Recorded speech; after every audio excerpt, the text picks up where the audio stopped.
And so it's a pronouncement of your innocence. Y'all all right?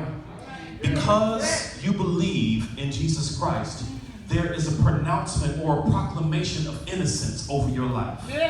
And you have to know that it's because of what Jesus Christ did in his body on Calvary that you, because of your belief in your faith in that, have a declaration or a pronouncement of innocence over your life. Even though you know that you are absolutely positively guilty because of the sins that we have done, the sins that we might be doing right now, and the sins that we're certainly going to commit in the future, even in spite of all that, because of what Jesus Christ did at Calvary, there's a pronouncement or a declaration of innocence over your life.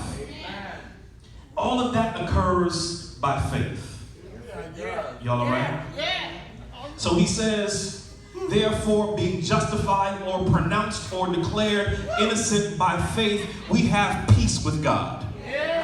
And so there was this thing that was between us and God that had a rift in the relationship. But because of what Jesus Christ did at Calvary, and because we've been pronounced innocent, we're no longer responsible for those things. And so we are now reconciled, or we have peace with God. We're now in a right space, in a right relationship with God. And it goes on to say that not only that we have peace with God through our Lord Jesus Christ, by whom also we have access by faith into this grace wherein we stand. So watch this. So not only is there this pronouncement, but now there's this idea that we are also being positioned. Y'all all right?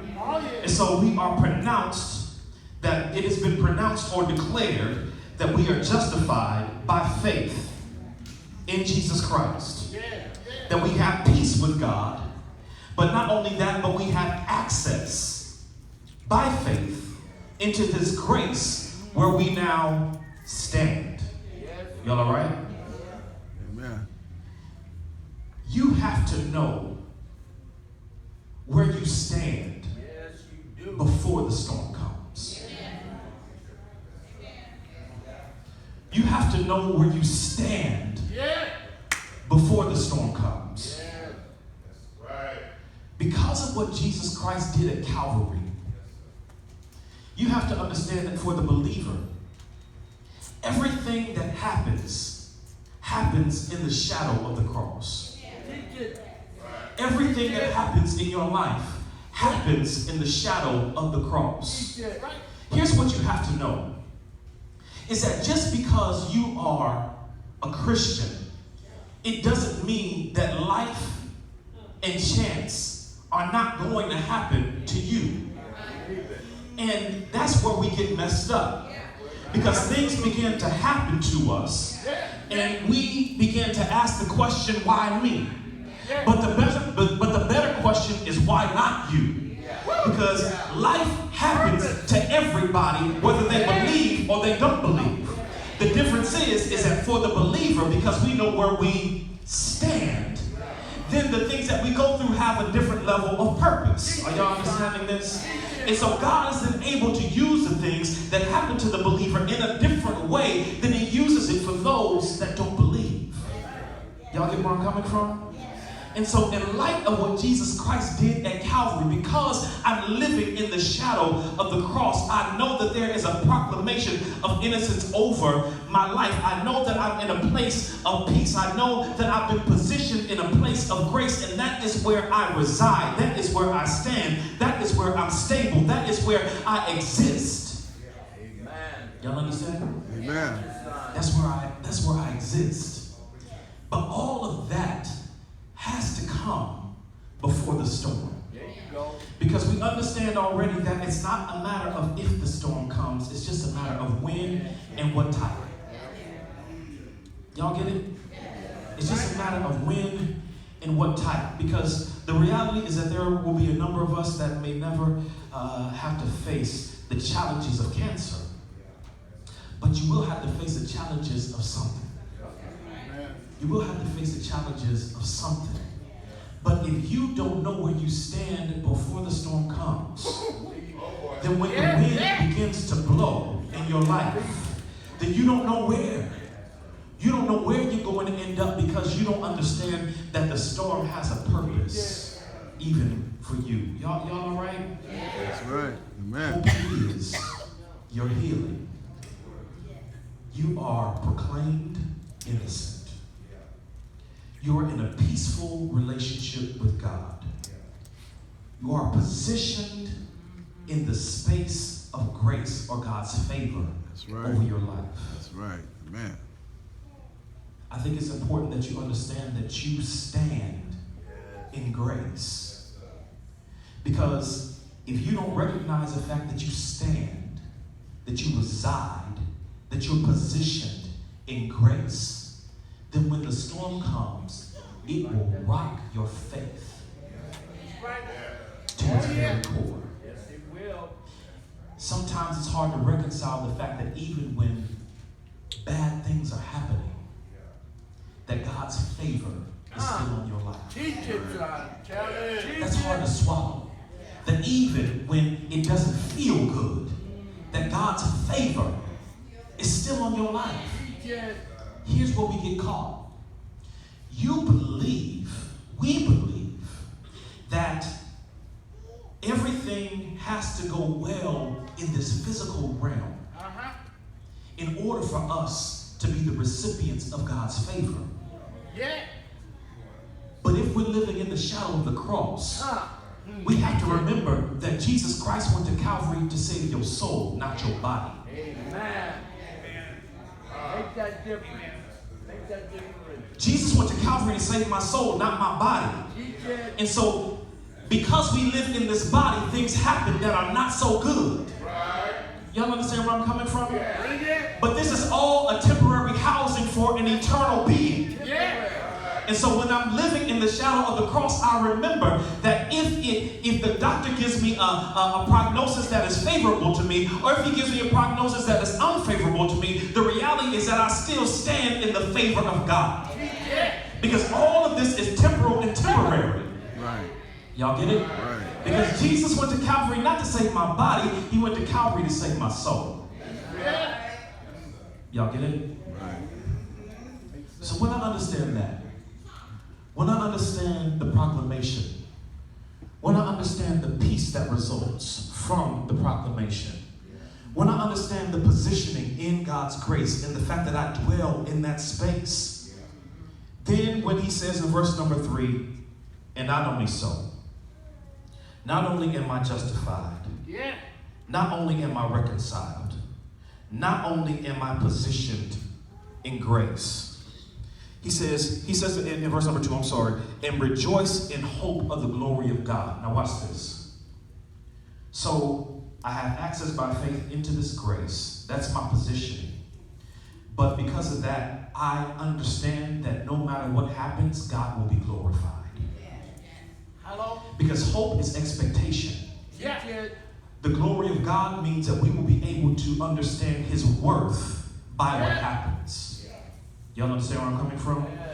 And so I rejoice in the fact that no matter what happens, God will get the glory. Y'all all right? No matter what happens for the believer, God gets the glory. God works through it all. God refines us through it all. God molds us through it all. No matter what happens, God gets the glory. Y'all all right? Watch this. So then when he says in verse number 3, and not only so, but we glory in tribulations. Believe it. Believe it. We glory in tribulations. Thank you. Some versions might say we rejoice in our tribulations or our troubles. Problem is, when we see that term rejoice, we think about happiness. But joy or rejoicing and happiness are two very different things. You see, because happiness is something that is fleeting. I like to say that happiness is based on happenings. So it's subject to whatever is happening around me, whether I'm happy or not. Today I'm happy. Some days I'm happy, some days I'm not. I often don't like for people to ask me, am I happy?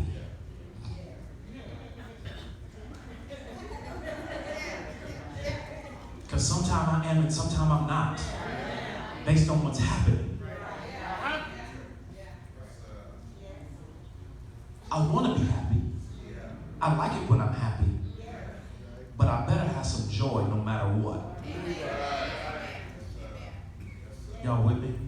I better have some joy no matter what. And so, because joy is not an emotion, joy is an internal and sustainable disposition.